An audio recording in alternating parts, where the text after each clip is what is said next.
All right, readers, here we go. Another reading of the Sleepy Hollow incident. We are getting into chapters 16 to 20 today. First of all, it's my birthday. Happy birthday to me. So have a good day. It's a 100% fact. So it's tomorrow. I'm putting this out on Thursday. Hope you all don't mind. It was Thursday, then it was Friday, then it was Friday. But things are going good. I think I'd rather stay on the Thursday. I hope you don't mind.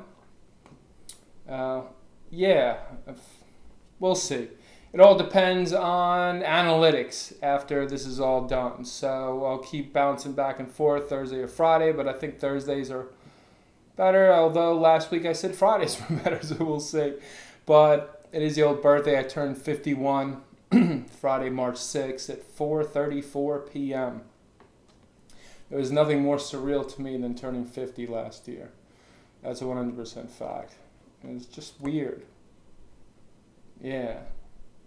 40 was great. I went skydiving on my 40th. 50, I was just relaxed and did a lot of heavy contemplation. Probably going to do the same thing on 51. I wonder what 60 is going to be like, and then 70. I could hold off on those for a long period of time. Let's get through the 50s first. Enjoy. Live the dream, all that good fun stuff that comes along with it.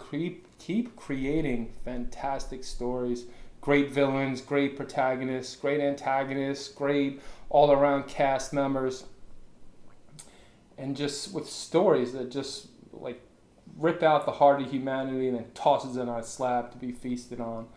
Just kind of like my motto as I'm writing. But yeah, let's get into this. So far with the Sleepy Hollow incident last week, we entered part 2. So at the end of part 1, Mark and Lori get into the accident. We were introduced to Ren during that time as well in part 1. And then part 1, as I said, ends with the accident. Part 2 picks up a couple days later. It's primarily Mark, the first few chapters, what he's going through. He's been disfigured. You're about to see that in the upcoming chapters. But you know that his left eye has been pretty much not sealed shut, but bandaged shut at this point. He is seeing the man in black. Kind of like at this point, he doesn't know if it's a hallucination. The nurses are telling him he's been combative since he's first come into the hospital. And that he was having hallucinations, all that good fun stuff. So we're going to get into it, and yeah, this is when I always say that this story, I call it the roller coaster ride, right? So it starts off with a bang, right? And that's kind of like when you're like looking at that roller coaster and getting in line and you're hearing all these screams and all this stuff is happening. And you're like, ooh, that's the first 2 chapters. And then you get in part 1, and then you get in the cart and it starts ticking up. That's part 1. That's part 1. And then it gets up on the top of that first hill. That first hill is always the most, exhilarating. And you're just up, and then part 2 starts, first few chapters, and you're just on top of that hill waiting for that plunge, and then boom, it goes. And you're doing loops, and that brings you to the end of part 2, and it just keeps going from there. Just a mile-a-minute thrill ride. Absolutely exhilarating the whole way through up until the end. You're doing loops, you're doing flips, you're doing all this crazy fun stuff, and it's just exhilarating. As I always say, the best way to describe the Sleepy Hollow incident, full book, it's brutal, beautiful, and exhilarating. I aim to please. I definitely aim to please. So let's get into chapter 16 to 20. Now remember, at the end of chapter 15, Mark is hearing the voice in his head. The voice in his head is the man in black. And it ends with the man in black saying, I remember what happened the last time you requested my help. That's your little recap. And then we're going to get into chapter 16 at this moment. Let me get my old drink of water, kind of move over, all that good fun stuff. Hope you're having an awesome week. Hope things are going quite well. Hopefully I don't have too many blunders today. Reading for a long period of time is definitely dries the mouth out. So I give kudos to audiobook narrators. And that's definitely a passion that they are indulging in and involved in. And just imagine the wear and tear that it has on their vocal cords and their voice. Just by me reading this, I have a new appreciation for audiobook narrators. Good stuff. Lots of water is a requirement. Now, as I said, chapter 15 ends with the man in black stating, I remember what happened the last time you requested my help. Chapter 16. Mark remembered too. Remember the day it started, sitting in the car, cold and tired. People walking on the street would see him and never so much as give a second glance. That's Alicia's kid, they would say. The neon lights from the bar stretched into the car like a sick and twisted nightlight. Mark waited in the back seat. Sometimes he'd draw, sometimes he'd color, and most often he would write stories to pass the time, conjure the monster in his head onto the page. The man in black had always been there, his face hidden in the shadows, but Mark could see his eyes, those blood-red eyes stained in the shadow. But to Mark, they were not the eyes of some demon come to claim his soul. They belonged to the one person he could always depend on. When he needed it the most, in those times of loneliness, when the night stretched into early morning and all he wanted to do was go home and rest beneath the covers, waiting for the dawn of a new day, the man in black was with him. When you want someone to change and they refuse, you could always force them to see things your way. Let them know there is no other option. We use force to make them do what we want. They don't know what's good for them anyway. Always overindulging, those pitiful vermin. Mark would sometimes sit for hours in the car, staring at the neon light glowing in the darkness.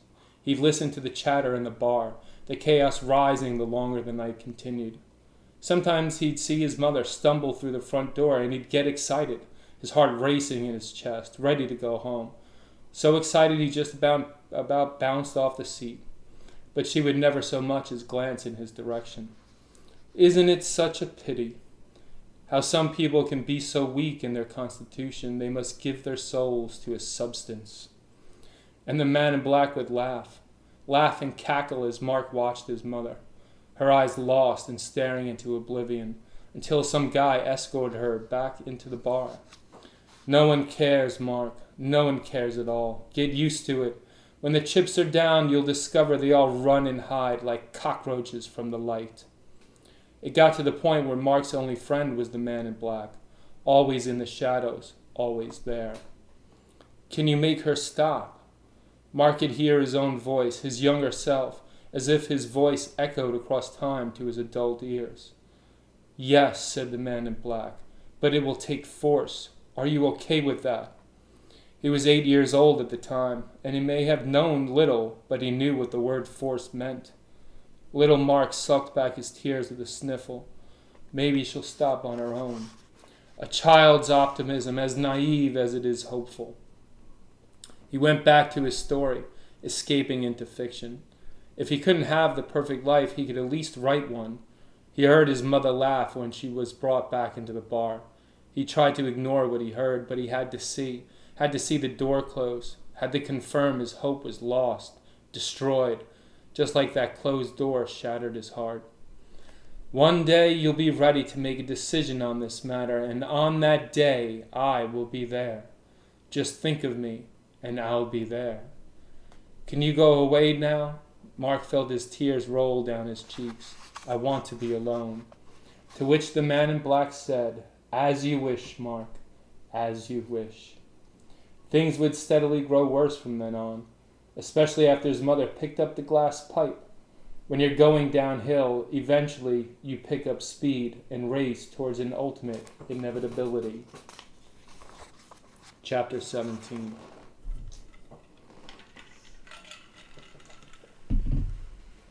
He was released in the morning. The doctor, a short, overweight man with bushy gray eyebrows, came in for a final checkup, removing the bandage and the staples from his head. That's a nasty scar, said the doctor, but it'll heal in time. The doctor, Michael Hudgens, was staring at the scar, running his tongue across his teeth. Mark could feel the weight from the scar on his skull. His left eye seemed off, as if the scar was pushing down on his eyeball. 30 staples, and every single one hurt like a bitch when Dr. Hudson removed them. Pressing down on the scar was like pushing needles into his brain, and it itched like hell. I'll apply some antibiotic cream and a new bandage. Then we'll get you discharged and on your way. He wheeled his seat over to the sink and cabinets where he started rummaging through the drawers. Mark wanted to ask about Laurie, but he knew Dr. Hudgens wasn't providing information. He'd already tried a few days ago, and Mark's response led to another reason to keep his restraints on. They removed them this morning. He assumed it didn't matter any longer. Once he's officially discharged, anything he did thereafter wasn't on their watch, and Alina would have no cause to blame them for his actions. Not that it mattered to Alina. She'll more than likely have her high-powered attorney tear this place a new asshole. Not that Mark could give a shit. He'd been treated like a schizophrenic stepchild since he arrived. Mark rubbed his scar, pressing on it while gritting his teeth. The itch was maddening. "Oh, don't do that," Dr. Hudgens wheeled his seat over to the bed. "You could tear it open. It's a fresh wound and will take some time to heal." He placed the cream on a metal tray, then stood next to the bed, along with surgical tape and a roll of gauze, as Mark ceased his itching exploration. "I recommend seeing a plastic surgeon once the wound heals. When your hair grows back, it may not be so recognizable either." The doctor pinched the cream and unscrewed the cap. "Don't bother," said Mark. The doctor paused. "Are you sure? It may not heal properly." Mark rubbed his scar. "I'm sure. I couldn't give a shit what I look like." The doctor gave a smug smile and a head nod. "As you wish. I'll leave it here for you. Take it with you."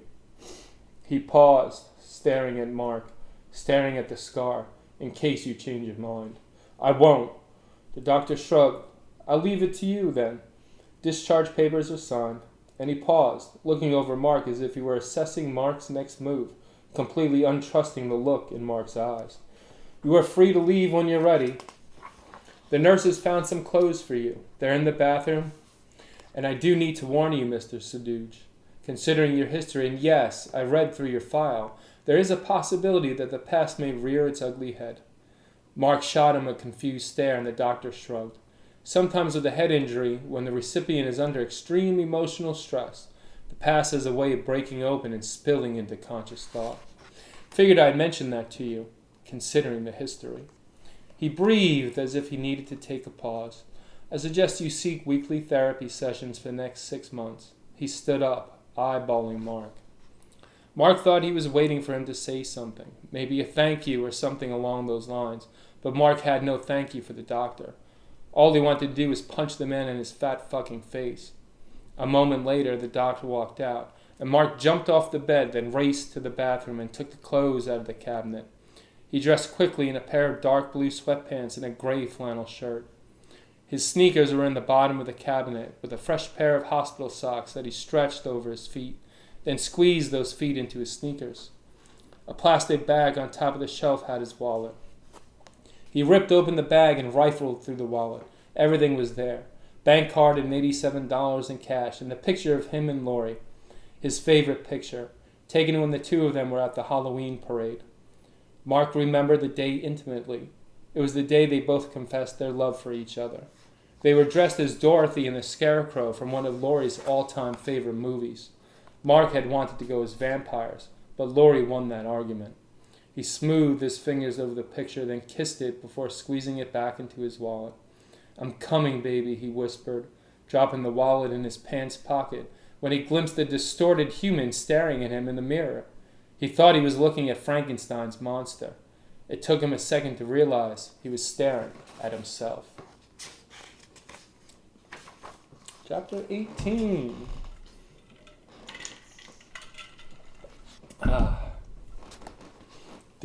The tension, he's so much in love with Laurie. She's the one good thing that's ever come to his life. And now this, Laurie's mother, Alina, is keeping him from seeing her. He's obviously embroiled right now. He's fuming. He's pissed off. All hell. He has no control. It's a complete loss of control. Oh. Chapter 18. Jerry Hardwood tugged at his collar to release some heat from beneath his shirt. The afternoon sun was beaming through the trees as he waited for his client to arrive, listening to the songs of crickets basking in the light. He received a phone call a few days ago with an inquiry about the house he was standing in front of. The house that was abandoned more than a century ago had been on the books in his family's company since long before he was born. But the agency never listed the property for sale, so the fact that his new client knew of its existence was odd. It came out of left field, but was exactly what the business needed.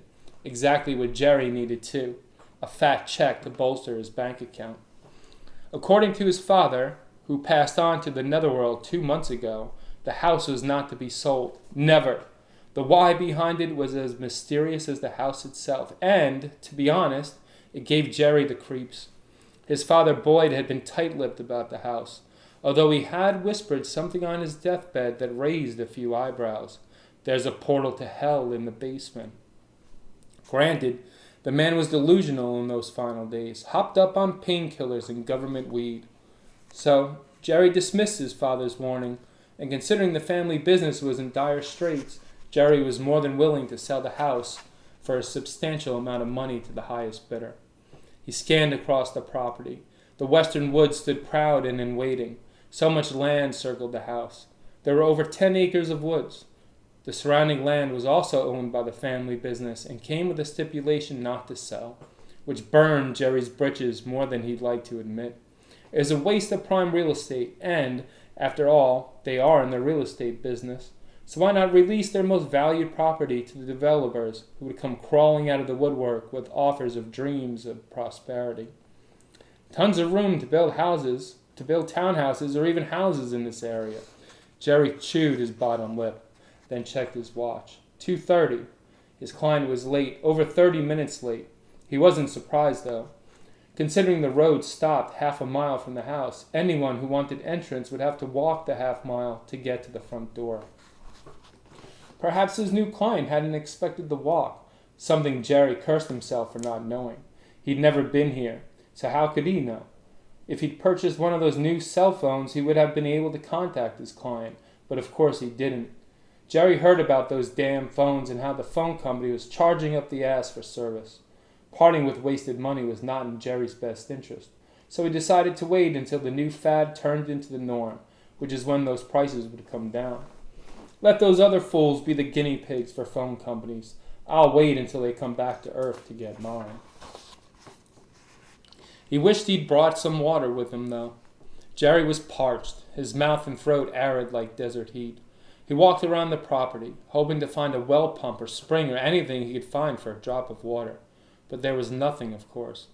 Although he was amazed at how the forest circled the property, leaving a vast open area around the house, as if the trees refused to move any closer. The ground was desolate and brown, no grass, no trees, no life. Even the birds refused to fly over the property. He remembered his surprise when the client inquired about the house specifically. Jerry had been certain any would-be developer would bulldoze that fucker to make way for affordable housing or mansions, depending on how deep the developer wanted to line his pockets. However, his new client seemed very interested in the house, but not the surrounding property. He hadn't asked one question about the property. Jerry looked up at the house. 3 floors of stone and masonry looked back at him. Most of the windows had been blown out long ago, and he wondered how many kids lost their virginity over the last century within the confines of the house. He read the property description before he arrived. Upon entering the front door, there is a living room like a ballroom with a fireplace. To the left of the front door is a kitchen and a large dining room. On the right is a hallway that splits in 2 directions. 6 bedrooms branch off the left side of the hall, and a large open room opens up on the right. There is a staircase when first entering the hallway from the ballroom. The second floor has 12 bedrooms, and the third floor is a loft or master bedroom with a cylinder-shaped room that made the house appear like a castle, with its peaked roof carved from stone. Quite the large house, but what could you actually do with it? Since electricity had not been invented when the house was built, any electrician would lose their mind trying to wire the house. Plus, Jerry was more than certain the wood had rotted a long time ago and would need to be replaced. Nope, it was better to bulldoze this fucker and start fresh. He heard a branch snap, and he just about jumped out of his skin. His breath hitched in his throat, his heart racing into overdrive. A bead of sweat dragged across his temple to his jawline. The sound came from the front of the house. Jerry swallowed his breath with a gasp. That must be my guy. He shook the cobwebs from his head before trekking to the front of the house to greet his new client. The new client who was facing the front door, all hunched over and dressed in all black. He looked like a vampire from Jerry's vantage point. His bald head gleamed in the sunlight. Jerry cringed when the man turned to greet him. Vampire was a spot-on depiction. He looked dead. His skin was pale and waxy, as if he'd taken a bath in milk.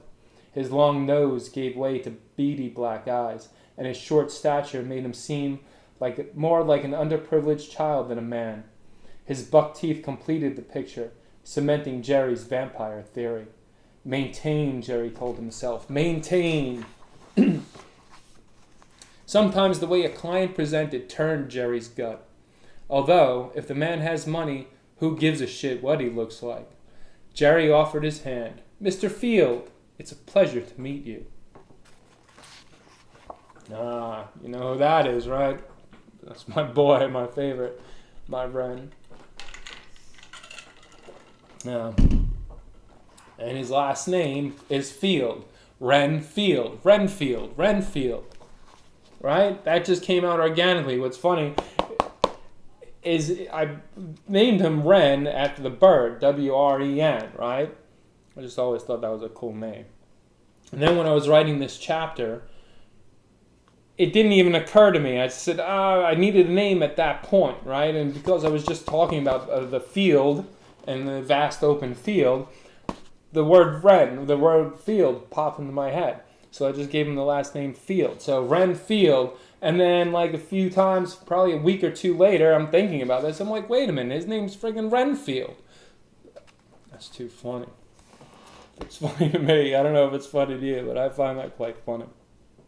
The subconscious work in overdrive, right? It's constantly in motion. So, anyway, let's continue. Chapter 19. The doctor was right about one thing. It was a nasty scar. The left side of his head had been shaved and was now a carpeted fuzz, attempting to take over the scar with no luck. The scar was red and swollen and stretched from the back of his head to his eye. He looked like Frankenstein's monster reborn. His left eye was stained red below the iris. He was disfigured, for lack of a better word. It kept itching, and all Mark wanted to do was rip that scar off his head and itch and itch and itch, scratch, scratch, scratch, push and rub. The wound was raw and delicate, puffy, and it hurt if he pushed too hard. But he didn't care what he looked like. All he wanted to do was see Laurie. He didn't even mind the stares he received when he walked through the hall to the ICU. No one said anything to him. They simply just looked and cringed when he walked by. He wondered if there was a picture of him in the ICU with the words, "Do not admit," written in thick black letters across his picture. He wouldn't be surprised if Alina had made the picture herself. He arrived at the closed ICU doors and paused, taking a deep breath. "I'm here to see Laurie Francone," he said, practicing for when he's asked. "I'm her cousin." His voice caught in his throat and arrived with a crack. Yeah, her cousin with a fresh scar on his head. They'll never believe it. He was hoping he could slip in unnoticed and have enough time to give her a kiss and squeeze her hand to let her know he was with her. But what if Alina is there? Mark shook his head, then gnashed his teeth. "Fuck it," he said, and pushed the button on the wall to open the door. He breathed deeply before stepping in. "And here we go," he whispered. First, he saw a nurse working tirelessly and distracted behind the nurse's station on his left, reading over a patient's chart. She never looked at him, and he kept walking. Patient rooms were lined up across the wall on his right, with glass walls. Laurie wasn't in the first room, which was occupied by an older gentleman, intubated and on life support. A young woman, Mark thought it was the patient's daughter, sat in a chair opposite the bed. A young man standing over her, his hand on her shoulder that the woman held as tears streamed from her eyes. She looked at Mark and cringed. Mark continued to walk. Laurie wasn't in the second room either, which featured who Mark assumed was a mother, crying over someone he thought was her daughter, completely unconscious on the bed. A nurse redressing a wound over the young girl's heart. Mark gave a quick nod, his lips pressed together, his gesture one of sympathy, but she would never know it. The mother looked at him as if he was Frankenstein's monster. The third room was empty. Sunlight beamed through the windows to the neatly made bed. The room gleamed in the sunlight, as if whomever recently died in this room left a bit of light, as if to show appreciation for the hard work that had been done for them. It seemed out of place among all the death and suffering. He heard soft whispers behind them, and Mark stole a quick glance over his shoulder. A second nurse was behind the nurse's station, looking over the shoulder of the nurse Mark had seen when he first entered. They never looked at him. Act normal, he told himself. Keep walking. His stomach twisted in his gut, and his scar itched like a madman. His hand shook when he pressed against the scar, the pain budding against his skull. He stepped closer to the fourth room and stopped cold. Laurie was in the fourth room. Her eyes closed with a tube down her throat, her face all mangled, scarred, and puffy, attached to machines that stood over her like some mechanical god, providing life where there was none. Her head was shaved and wrapped in gauze, with blood stained across the left side. Mark stepped closer, his lips trembling, and noticed there was no one else in the room. Perhaps Alina took a much-needed break. He stepped in and tapped his scar, wincing when pain shot through his brain. He went to the bed, but he couldn't believe he was looking at Laurie. Her face was so swollen he second-guessed himself, but he knew it was her. He took her hand, and his throat closed as he sucked back his tears. "Laurie," he whispered, and leaned in with a kiss, then touched his forehead to hers. "I'm here now, baby, I'm here." The itch started burning, and he pressed down hard on the scar. Rub, rub, rub. His face winced in pain, then he wiped the tears from his eyes as he squeezed Laurie's hand tighter. "Can I help you?" The voice came from behind him, and Mark's heart sank. He said nothing. His voice caught in his throat, rubbed that scar again, and sniffled back some tears. "You can't be in here without authorization." He forced his words over his lips, his voice steady and controlled, fighting off the tears, fighting off his rage. "She's my wife," he said. "I just want someone to tell me what's going on with her." He glanced at the nurse. Dark blue scrub, short dark hair, small stature but with hard features. She looked awestruck, as if she knew Mark had lied, but had no idea how to call him out on it, or if she should. He was waiting for her to call security when she stepped to the other side of the bed. At least she didn't cringe like everyone else. She looked into the hallway, then looked at Mark hard and unwavering. "I don't have time for drama," she said. "You know you can't be here, and you know she's not your wife. For whatever reason, Alina doesn't want you to see her, and we must respect her decision as the next of kin." She paused, perhaps to assess Mark's reaction, but he just stood, staring at Laurie. "I will give you an update if you promise to leave." Mark turned to her. "Can you do that? Because Alina will be back soon, and what none of us need, especially Laurie, is an all-out battle of words and for you to be escorted off property in handcuffs. That's not going to help Laurie." She paused to investigate the hall, then returned her gaze to Mark. "Agreed?" Mark nodded as he rubbed his hand over his nose. He tapped that scar again, too. "Okay," she said and paused again, as if regretting the deal she just made. She looked into the hall again, then turned to Mark. "Unfortunately, we can't stop the bleeding. Laurie has undergone several surgeries with varying degrees of success, but the bleeding in her brain keeps returning. It's an ongoing process, and her condition is listed as day-to-day. She's been in a coma since she arrived, and unless we can stop the bleeding, the family will need to decide whether to keep her on life support." Mark scratched at the itch from his scar. "I know this is hard to hear, but there's nothing you can do for her. Go home, Mr. Saduge, and don't cause a scene." "I want to be with her. I'll lose my mind if I go home without her. I'll be locked out of her life. How will I even know what happens to her? I can't." His voice trailed off as he sniffled back his tears again and squeezed Laurie's hand. "She would want me here with her." He looked at the nurse. "Every step of the way." The nurse moved her head from left to right. For the sake of my other patients and for Laurie, I need you to leave, Mr. Saduge. She looked through the door again, her jaw tight. She seemed very nervous. If you agree to go, I'll give you my direct line. You can call me and I'll provide you with updates, but you must leave. She waited, but Mark did nothing. Now, Mr. Saduge. Reluctantly, Mark nodded his agreement, and the nurse released an anxious breath. Mark squeezed Laurie's hand again and kissed her delicate lips, whispered his "I love you," then followed the nurse. She led him to the nurse's desk. She seemed fidgety and anxious, and kept looking at the entrance, perhaps to see if Alina was on her way back, as she searched around the desk. Mark was watching her, but his thoughts were with Laurie. He couldn't believe the predicament she was in, his brain twisting venomous thoughts to the forefront of consciousness with a stark and grave inevitability. She is going to die, and there's nothing you can do about it. He gritted his teeth while listening to that voice, his voice, although he knew where it came from. The man in black was always with him, waiting in the shadow of his tragedy. A cold, clammy hand brushed across the nape of his neck, and he cringed and whipped his head around, attempting to see who was with him. There was no one, of course. Nothing but the cold quiet of the ICU. His breathing was shallow, guttural, and he grunted out of his throat like a grovel from the grave.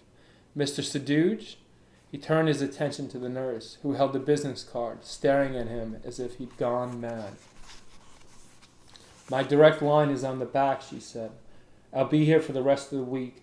Just call me once a day and I'll provide you with an update." "Is she going to die?" Mark's voice came out like a cracked whisper. He felt like a lost child. The nurse's hand shook, holding the card between her fingers. She paused before answering.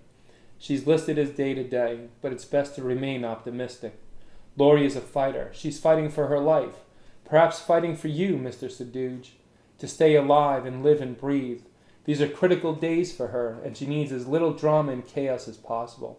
She may be unconscious, but she can still feel and hear what is happening on the outside. Energy has a way of seeping into the fabric of our cells. It is best that all is calm around her, to give her time to heal." She lifted the card again. "Here. It's best for you to rest too, Mr. Saduge." Mark eyeballed the card trembling in the nurse's hand. He had no desire to leave. Where was he going anyway?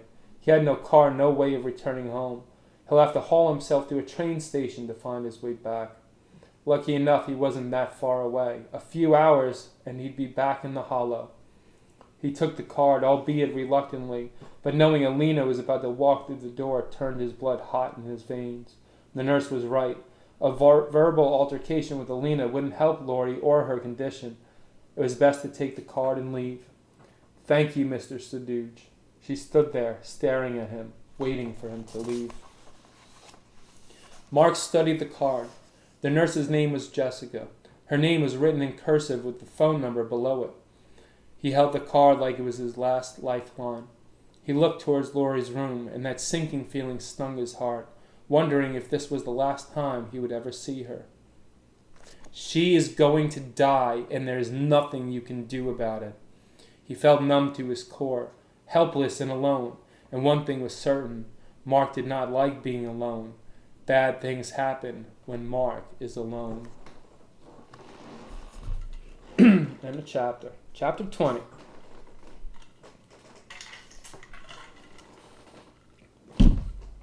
Mr. Field had no interest in the surrounding 10 acres of property. As far as Jerry could tell, he never even looked at the property. His interest lay solely with the house, as if he'd come across a hidden gem no one in the world knew existed. To Jerry, his new client seemed to have come home. And what was with this new client anyway? He may be short, but he had a voice that belonged to a giant, and he held himself with a rare sophistication Jerry had only seen in his European clients.